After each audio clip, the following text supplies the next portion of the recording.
Isso, aplauda mais forte. Se for para o Senhor, merece mais os nossos aplausos. Bom dia, povo de Deus. Que a paz seja com todos. Estamos aqui nesta manhã, com alegria, com a vontade de ministrar a poderosa, perfeita, santa, digna palavra de Deus. Por isso eu peço agora que todos abram comigo a Bíblia Sagrada no livro de Jesus Cristo que escreveu Paulo, escrevendo aos Romanos, no capítulo 6, o versículo 14. Enquanto você acha aí, eu quero dar um tema a esta mensagem: a maravilhosa graça. Ou seja, o tema é importante. O tema é muito sugestivo, porque traz uma dimensão muito grande na nossa vida. Acharam? Posso ler? Nos diz assim o texto: porque o pecado não terá domínio sobre vós, pois não estáis debaixo da lei, mas debaixo da graça. Muito forte. Vocês creem nessa palavra? Se vocês creem, por gentileza, desocupe as vossas mãos. Vamos dar nesta manhã a maior e a melhor salva de palmas. Isso! Aplauda mais forte ainda. Senhor nosso Deus e nosso Pai, Deus querido, Deus amado, Deus todo-poderoso, que nesta manhã, para te louvar, te exaltar e te engrandecer, vem agora, Senhor, abençoa o teu povo, se manifesta em nosso favor, derrama sobre nós as tuas bênçãos, as tuas maravilhas, a tua graça, a tua bondade. Senhor nosso Deus e nosso Pai, usa-me como instrumento do Senhor, como ferramenta, como um canal de bênção para o teu povo. Senhor nosso Deus e Senhor nosso Pai, usa a boca do mensageiro, os lábios do pregador, envia a tua palavra com poder e autoridade, que ela vá e produza o resultado como foi enviada e mandada, em nome de Jesus, que assim seja. Cristo, Jesus, é a graça divina manifestada em forma humana. As cartas de Paulo, ou as epístolas de Paulo, mostra o triunfo da graça sobre o pecado. Paulo já havia falado a respeito da justificação, mas o que significava isso na prática? Que implicações teria na vida dos crentes? O apóstolo não procurou filosofar a respeito da origem do pecado e as suas consequências. Ele buscou mostrar de forma clara como Deus resolveu essa questão. A graça de Deus nos justificou, abolindo o domínio do pecado e fazemos viver livres em Cristo. Nós sabemos que não há hoje atualmente e nem houve um justo sequer que poderia morrer pela humanidade. Nós somos justificados em Cristo pela morte dele, pela nossa purificação através do sangue dele, mas em si mesmo nós somos pecadores, sujeitos a erros, a queda. Então não dá para se gabar, se bater no peito, achar, quando estiver ministrando, ensinando, que é muita coisa, que todos nós dependemos de Cristo, pois Paulo escreveu Romanos 3,10, como está escrito: não há um justo, nenhum sequer. O pecado manchou toda a raça humana, e somente o sangue de Cristo é suficiente para purificá-lo. Jamais alguém pode purificar o outro. Uma água suja não limpa a outra. Um homem pecador não pode limpar o outro. Todos nós precisamos e necessitamos de Cristo. Muitos hoje recusam, não dá valor, não valoriza, mas Paulo foi bem claro: não podemos ter vergonha, não podemos negar esse nome, porque naquele dia ele também vai nos negar. Paulo, escrevendo aos Romanos, no capítulo 1, versículo 16: porque não me vergonho do evangelho de Cristo, pois é o poder de Deus para a salvação de todo aquele que crê, primeiro do judeu e também do grego. porque nele se descobre a justiça de Deus em fé, como está escrito, mas o justo viverá da fé. É a fé que nos garante a vitória. A fé é a prática. Se eu falo que eu tenho fé e não pratico, não obedeço, não ando segundo a vontade de Deus, eu mesmo estou me enganando a mim mesmo. O meu coração está me enganando, que está registrado em Jeremias 17:9. Enganoso é o coração e corrupto, quem o conhecerá? Como que eu sei que estou sendo enganado? Quando eu começo a desprezar, não valorizar, não ter tempo, não dar crédito à palavra de Deus, o nosso manual, a nossa bússola, a nossa regra de fé. Aí eu começo a desprender, eu começo a me soltar da graça e aí a queda é certa. João nos escrevendo no capítulo 15, olha o que ele fala. Eu sou a videira verdadeira e meu pai o lavrador. Toda vara que em mim que não dá fruto, atira e limpa.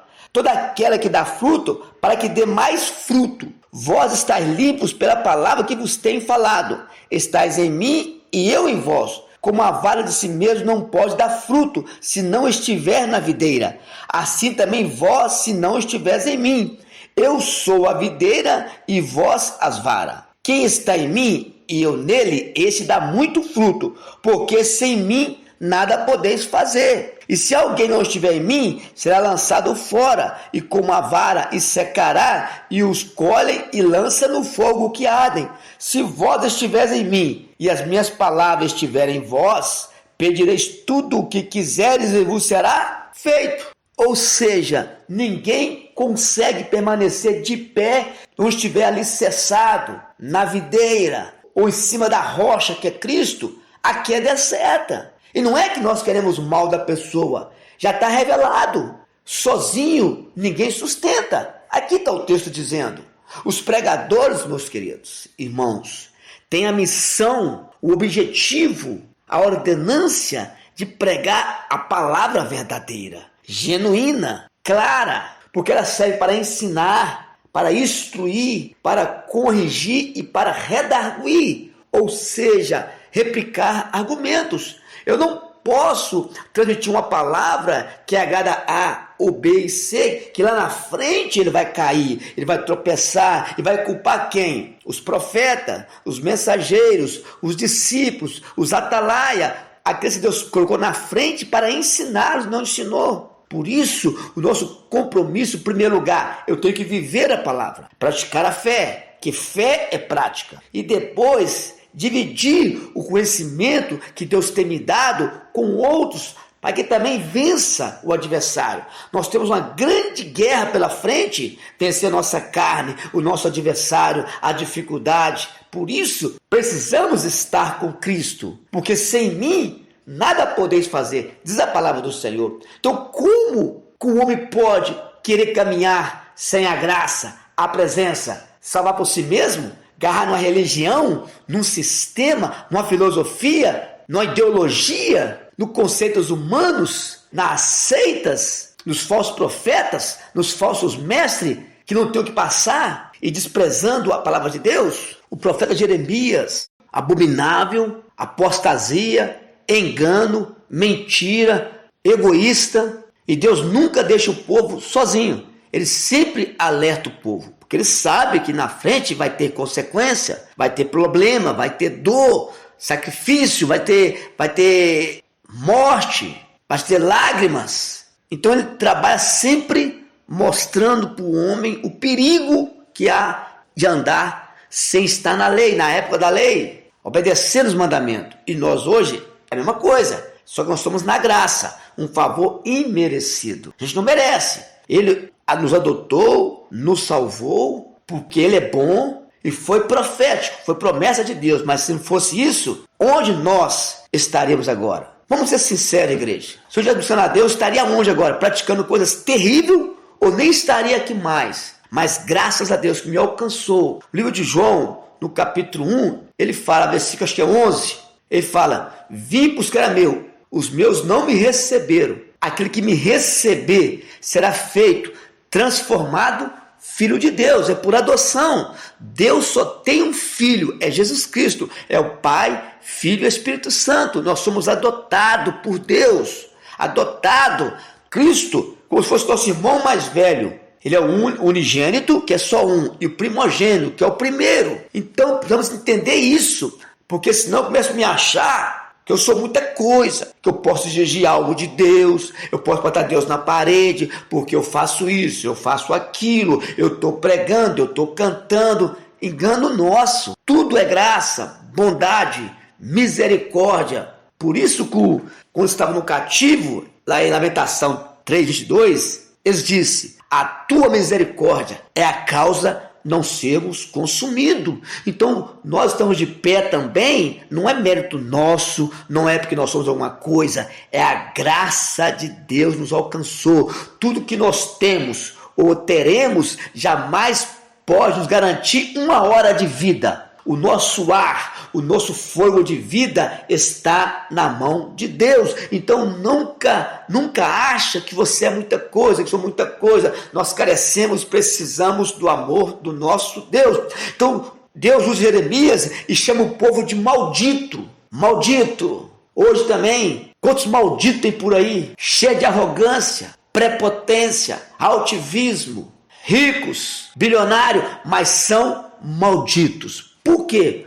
Vamos comigo lá para entender um pouco mais sobre isso. Livro de Jeremias, no capítulo 17. Vamos comigo?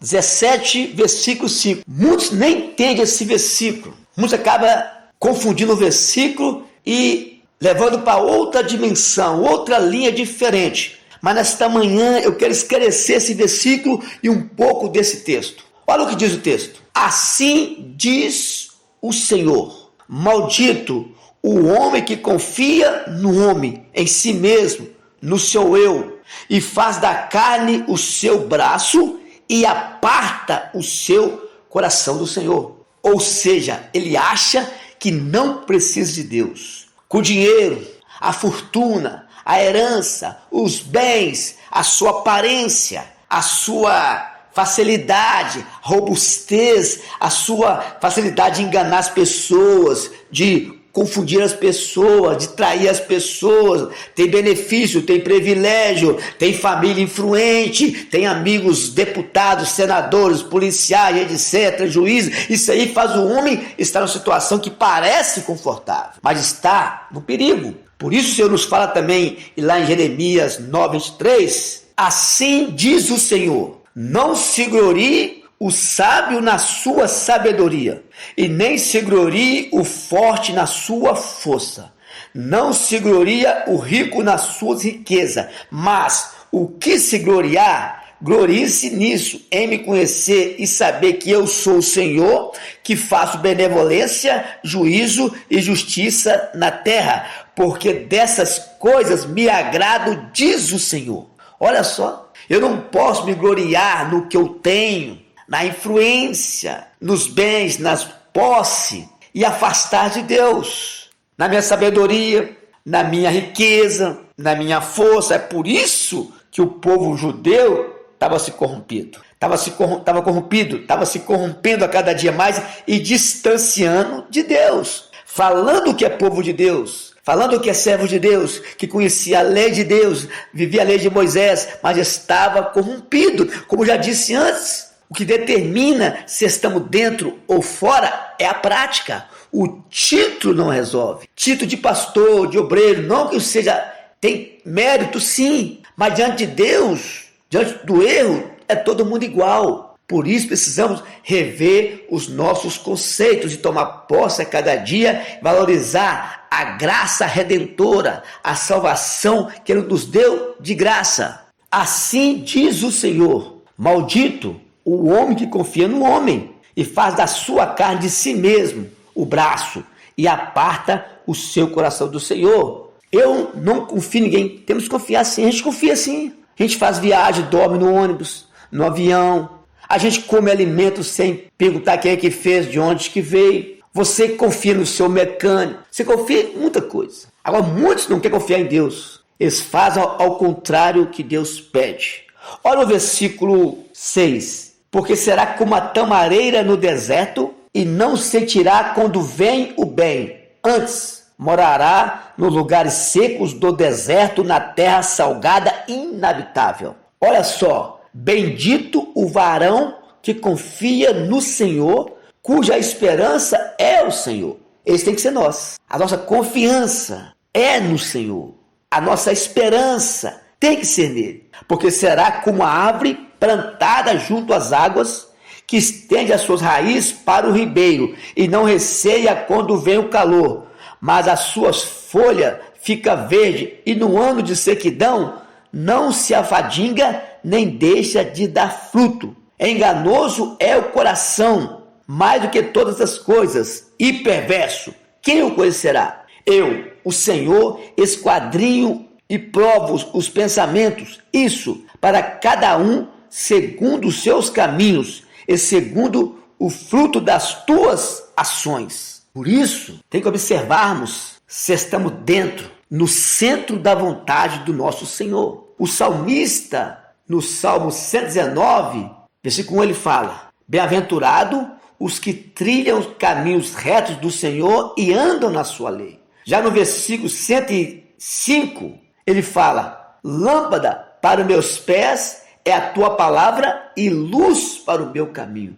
Ela tem que ser a nossa base, a nossa luz, a nossa direção, para que o pecado não nos alcance, não nos derrube e não nos derrote e nos tire a salvação, nos faça afastar do nosso Deus e perder a graça. O pecado manchou toda a raça humana e somente o sangue de Cristo é suficiente para purificá-lo.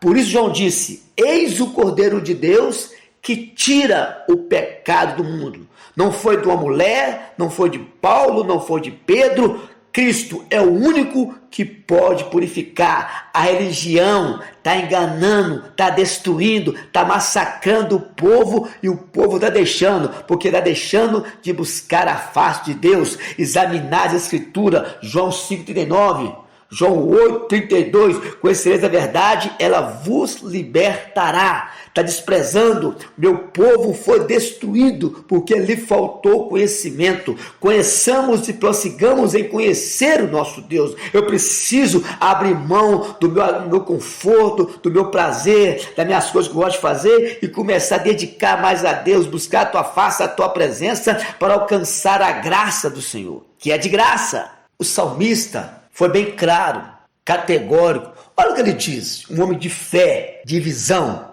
sabia que tudo que ele tinha, homem próspero, o seu reinado, as suas posses, tudo que ele tinha, jamais poderia comprar a Deus. Mas ele admitiu no Salmo 116, versículo 12. Olha o que ele disse: que darei eu ao Senhor por todos os benefícios que tem me feito? Olhando para os seus palácios, para os seus carros, cavalo, seus bens, fartura. O que eu posso dar para Deus para compensar o que tem feito por mim? Que darei eu ao Senhor por todos os benefícios que tem me feito? Como podemos pagar a igreja, povo escolhido, eleito, a salvação, o perdão de pecado?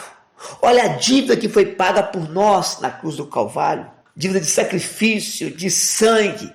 Renunciou tudo para nos salvar. Versículo 13: tomarei o cálice da salvação e invocarei o nome do Senhor. O interessante é confessar, é dizer, reconhecer. Nós não somos nada sem o Senhor. Sem Ele não somos e nem seremos nada. A nossa salvação eternamente será graças a Ele. Não é mérito nosso. O que nós pregamos, nós cantamos, se nós falamos, é porque Ele tem nos dado força, tem estado conosco. A Bíblia nos fala: estarei convosco todos os dias, até a consumação do século. Lamentação, capítulo 3, versículo 29, nos fala: põe a boca no pó, talvez assim haja esperança, porque o Senhor não rejeitará para sempre. Deus tem compaixão de nós, tem misericórdia de nós. Mas o homem não pode se exaltar. Todos que exaltam, Deus abate. Os que humilham, Deus exalta. Mas os que exaltam, Deus abate eles. Nunca podemos esquecer. É a graça. É a graça que nos alcançou. Nós não temos mérito nenhum para a salvação. O livro de Isaías, no capítulo 64, versículo 6, ele fala que as nossas justiças são como trapo de imundícia diante dele. Não vale nada, mas ele nos amou. Evangelho de Jesus Cristo, escreveu João no capítulo 3, no versículo 16. Porque Deus amou o mundo, primeiro amar foi ele. Ele amou não a terra, mas as pessoas, a sua criação.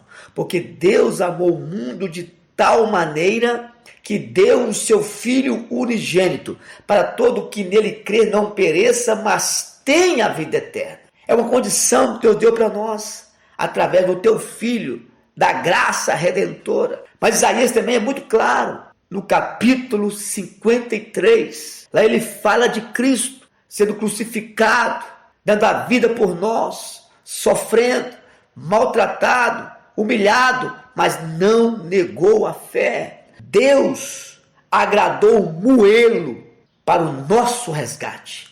Então o ser humano tem que valorizar. Você não pode, nós não podemos ficar como um acordo com o ser humano sem pregar para ele a verdade, sem dizer para ele que ele está no caminho errado, que ele precisa converter, mudar de vida para alcançar a salvação, porque já está perdendo. Encontramos pessoas, muitos falam de futebol, de carro, de filme, de isso, de aquilo, de passeio, de viagem, de negócio, mas não fala do grande amor de Deus. E muitos nem ouvir eles querem. Quando puxa o assunto, eles saem de fininho, achando que não precisa, mas vão precisar. Naquele dia, vão lamentar, vão chorar, porque tiveram toda a oportunidade e jogaram fora.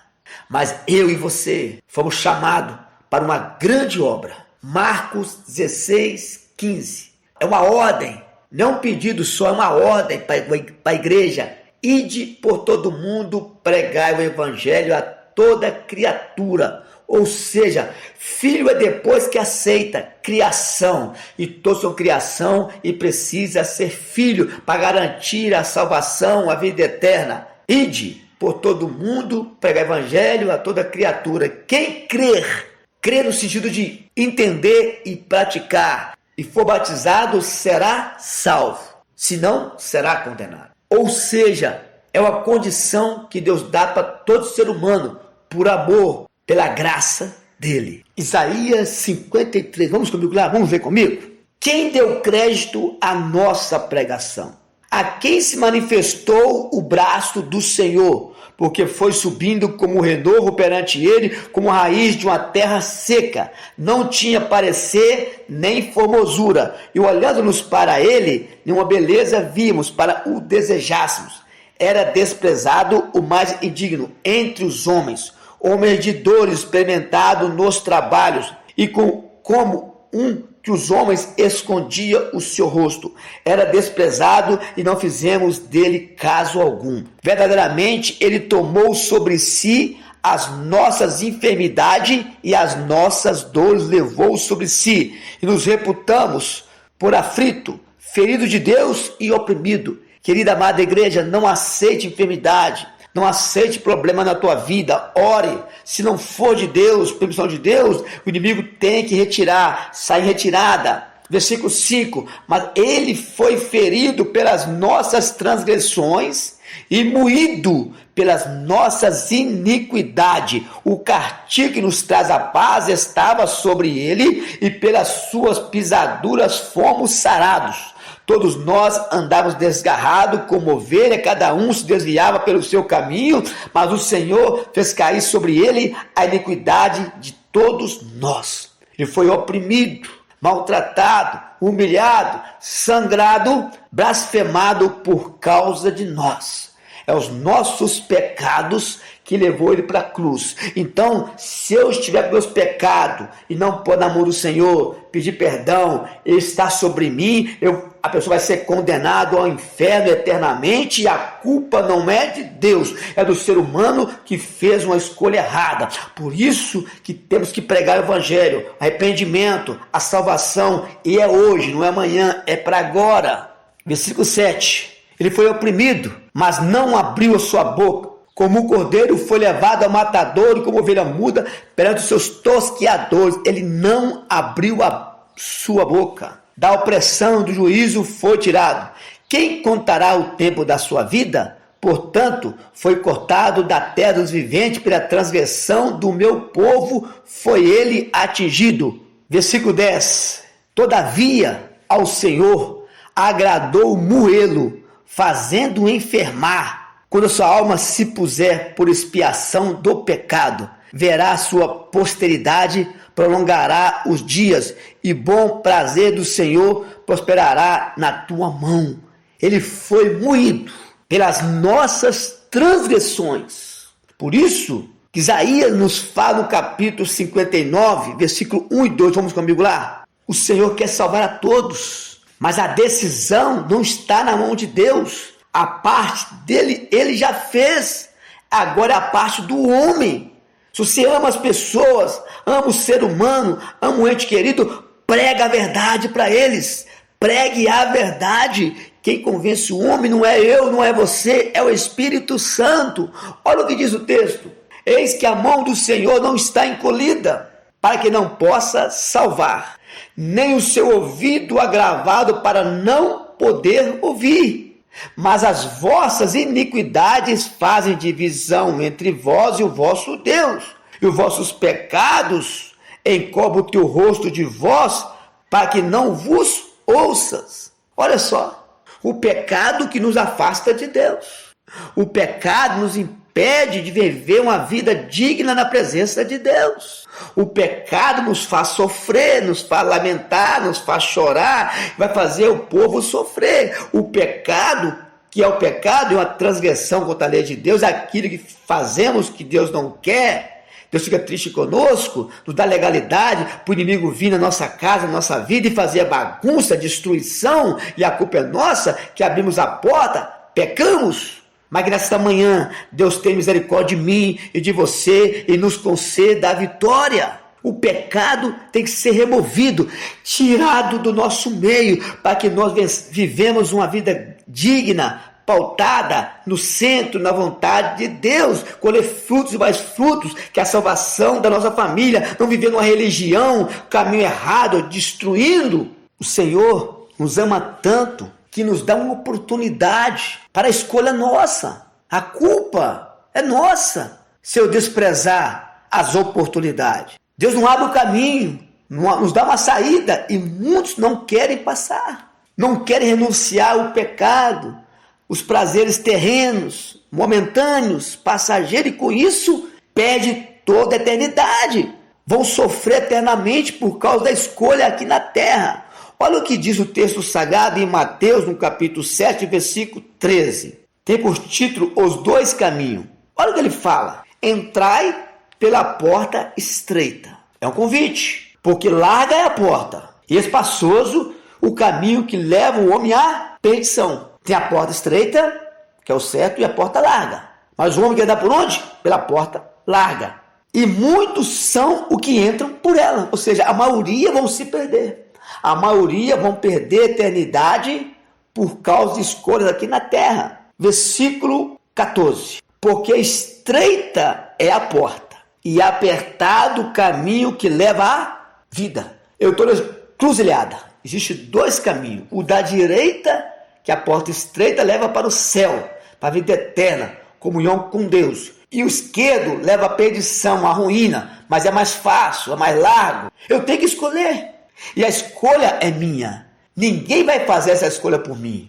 Mas sabendo eu, se eu escolher esse caminho, eu estou perdido. Só que muitos acham que mesmo andando pelo caminho errado, ele vai ter chance, oportunidade, vai ter misericórdia dele, que ele é fraco, pecador. Ou ele rejeita o caminho de Deus, acreditando no seu coração enganoso e aparta de Deus, que pode ser a sua ruína. Ele está brincando com perigo, porque estreita é a porta e apertado o caminho que leva à vida, e poucos há quem. Então eu não posso brincar, que a vida é muito séria, e a vida é curta, é passageira, é rápido. A minha decisão eu tomo é em vida, porque o Senhor nos fez promessa. Lá em Apocalipse, vamos comigo lá? Apocalipse capítulo 22, versículo 12. Eis que cedo vem, o meu galardão está comigo, para dar cada um segundo a sua obra. Eu sou o Alfa e o Ômega, o princípio e o fim, o primeiro e o derradeiro. Bem-aventurado aqueles que lavam as suas vestiduras no sangue do Cordeiro, para que tenha direito à árvore da vida e possam entrar na cidade pelas portas. É uma oportunidade. Ele vai vir, ele é fiel, ele veio e vai retornar novamente. A igreja tem um papel fundamental de preparar o seu retorno, preparar as pessoas, os corações dela para o retorno de Cristo. Mas muitas não estão fazendo e se estão ouvindo, não estão tomando posse. Mas certo é, ele vai cumprir, ele voltará para julgar o seu povo. E fala assim, olha, ficarão de fora os cães, os feiticeiros, os que prostituem, os homicidas e os que amam, e os idólatras, e qualquer que ama e comete a mentira. Ou seja, ama o prazer e comete a mentira. Existe muitas pessoas enganadas, mas a igreja tem um papel fundamental, transmitir o evangelho da graça do nosso Senhor Jesus Cristo. A graça de nosso Senhor Jesus Cristo seja com todos vós. Amém.